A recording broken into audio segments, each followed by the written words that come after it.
We're going to explore the idea of integrating AWS Lambda with Amazon SQS in order to create a distributed messaging system for application, whether it is a microservice-based architecture or simply a serverless application. What are some of the use cases for this setup? So it's not an exhaustive list, but basically, let's say if you have a long-running task in the Amazon AWS Lambda, and because Lambda has a runtime limit of 15 minutes, so instead of just executing all those separate tasks, if you can branch those individual tasks out and handle them separately and independently, we can simply create a separate message for each of those tasks and handle them on their own. Another one might be that you want to customize some email or SMS when the user signs up, or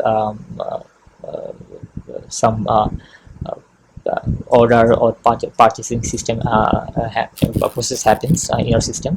We want to send some emails, some customized emails for those users.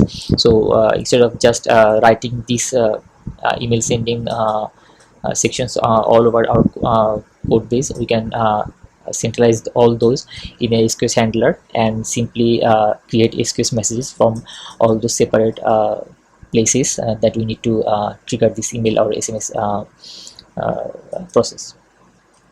Another one might be if you need to do some complex calculations or pre-processing before updating some metric or some other documents in, let's say, the storage like Amazon DynamoDB. We can, instead of just doing it whenever there is an API is called and then doing it in our Lambda, because API activity also has a limit of 29 seconds that it needs to return something. So instead of doing it in the API handling Lambda, we can just distribute that all those separate tasks to SQS. So this is the simple setup that we're gonna use. We're gonna create it from scratch and then deploy it and also test that whenever we create a new message in our queues messaging system, the Lambda is triggered, and we can also see the consumed message. Okay, so for this tutorial we're going to use a SAM template, serverless application model, and we're going to use the YAML version of the template. So basically this is a very short and succinct template definitions. So at the top we have the globals section. So we're just defining the timeout and the runtime properties of the function, and we're going to use Python. So that's why you can see that runtime says Python 3.8. We're going to use that version. And under the resource section we only have two resources. First one is the queue, and the second one is the actual queue handler. So in the queue section we give the UN name, a very professional name, as you can see, monkeys on trees, and then for the Lambda handler we simply define the source or event type as SQS, and we also set the batch size. So for the properties of that type, we say that this is the queue that will trigger whenever this send message, will trigger this Lambda function, and batch size equals 1 means that for each trigger we only want to receive one message. And finally we just output the QARN in the output section. And so what is the code inside this queue trigger Lambda? As you can see, it is in the Lambda's directory. If you open this file, you can see that it's simply just processes the event, and after retrieving the records, because we know we'll only receive one record because we defined it in our template definition. So we'll just receive only one record, and we just print that record. So this is it, our very simple distributed messaging system setup. I'll just deploy this from using CLI. Okay, so because this is the first time we're deploying, so I will need to build this first to process this template file and also gather together all the files in the proper location. And after that, because this is the first time, we will use the guided flag to guide us with the configuration and setup. So it first asks for the asks about the stack name. We'll give it like SQS Lambda, which seems appropriate.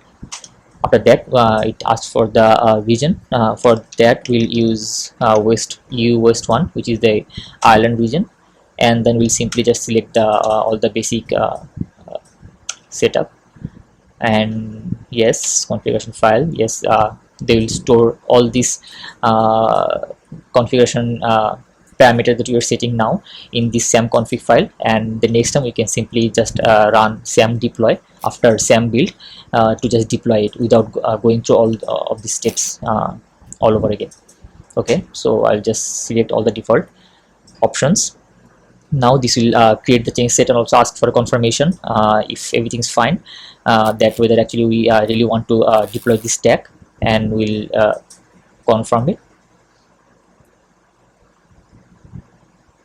So after the change set is created, now you can see it's asked for the confirmation, so we'll say yes. So this will now deploy the SQS and also the Lambda handler for the SQS trigger.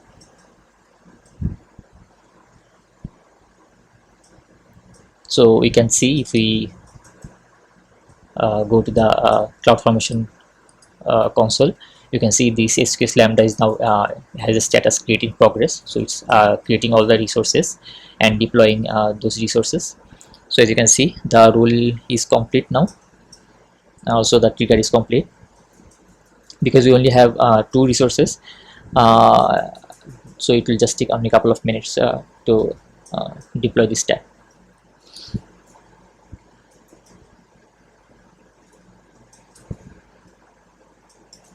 So after this, we'll go to the console, SQS console, and then send a message to the this SQS, and then we'll see whether the message actually triggers the Lambda function or not.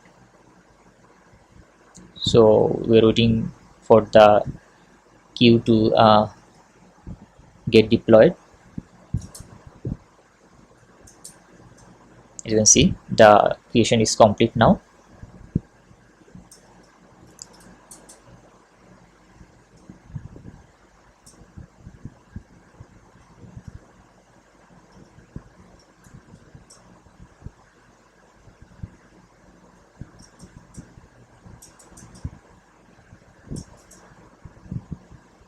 So finally, as yes, we can see the queue ARN is printed because we all asked it to print in the output section. So you can see the ARN of that queue. Now the stack is deployed. We can check and confirm. Yes, it's complete. We can go to the SQS console and check the queue is created. Okay, nice. And we can see that there is no message or log group currently. So we'll need to send the message to this queue. So we'll do that. We'll type body and say first queue message. So we'll simply send this message. Message has been sent, and now we'll see if there is any log group that consumes that message, and we can then check whether it's printed in the log file. So yeah, we can see there is the our monkeys on tree queue handler. If you go inside and check the log file, yes, we can see the records. This record was passed in the event, and after we extracted this body, we can see this is the message that was sent from the SQS. So this is it. This is a very simple setup, but the basic idea is that we can use this kind of setup using the SQS and a Lambda handler, and serve a variety of use cases email, either for long running tasks or sending customized email, or any use cases that we need to fulfill for our distributed systems. So thank you.